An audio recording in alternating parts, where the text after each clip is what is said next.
Hello everybody, this is Chris here, and I am going to talk to you about how to set up Google Forms to do your communication bridges. So many of you might already be using a communication bridge in the form of a composition notebook that you fill out every day and you send it home in the student's backpack and the parents fill it back out and it goes back and forth. Or maybe you're using a Google Doc like the one I have here, where you're printing it out and you're sending this home and you have a whole stack of these, and each day you grab a new sheet off the stack and you fill it out and you ask the parents to fill it out and it comes back.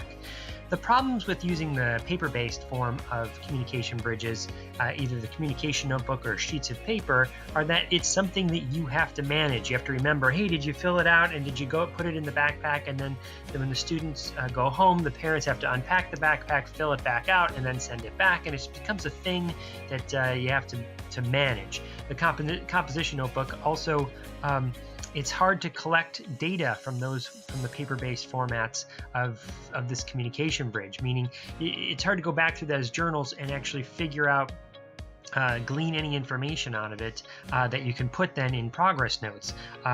Where if you do it in a digital format, people can do that right from their phone. They can fill out the Google form right from their phone. Plus, it's creating an entire spreadsheet for you in the background that then you can cull for data when it comes to be progress note times, and of course use it to help you inform instruction and making adjustments to whatever it is that needs adjusting. Instead of doing a communication bridge this way, what you might consider is using a Google form, and I've already created one as a sample for you, and I'll be happy to share it with you if you so wish. But this is just a quick sample communication bridge. I'm not sure that I have all the details here that I would want to capture, but you might customize it based on what you would really want to capture. So just real quickly here, you can see I've called it a communication bridge. I have a place for whoever's submitting the form to put their name. Then I have just a quick today in school I did, and then you as the teacher could fill this out with, here's what I did in school today. And then at home is what the parents might fill in. Again, they might put in their name and they would fill in what they did at home.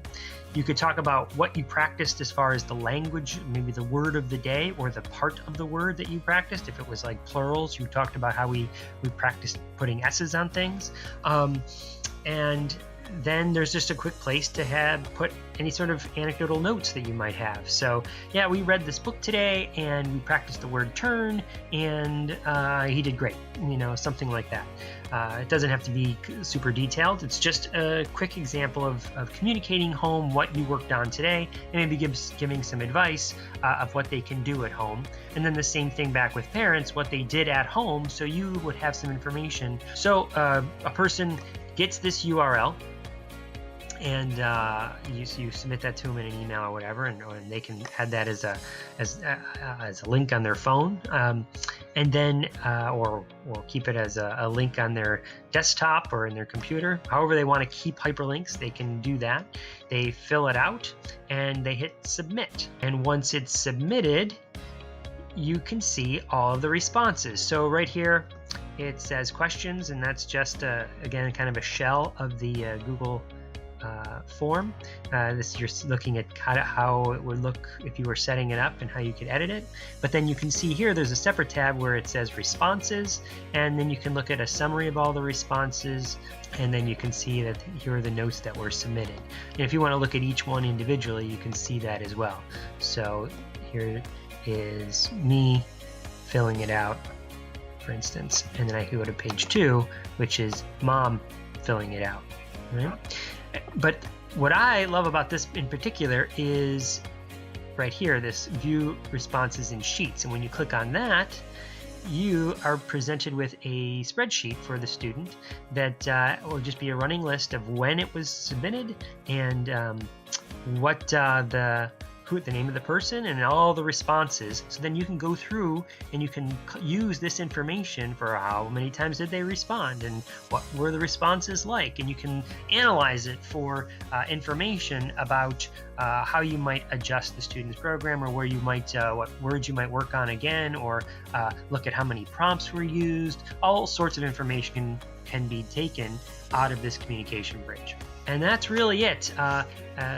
I hope this helps you, gives you an idea to get started on making Communication Bridge. If you want to work together, I'm happy to come and schedule a time with you where we can sit and make a Communication Bridge together. Or if you want to, I will share this one with you. I just need your email, and I can share this sample with you to get you started, and then you can customize it. We can talk about how would you do this for each student in your class. Happy to get together with you, and we can brainstorm further.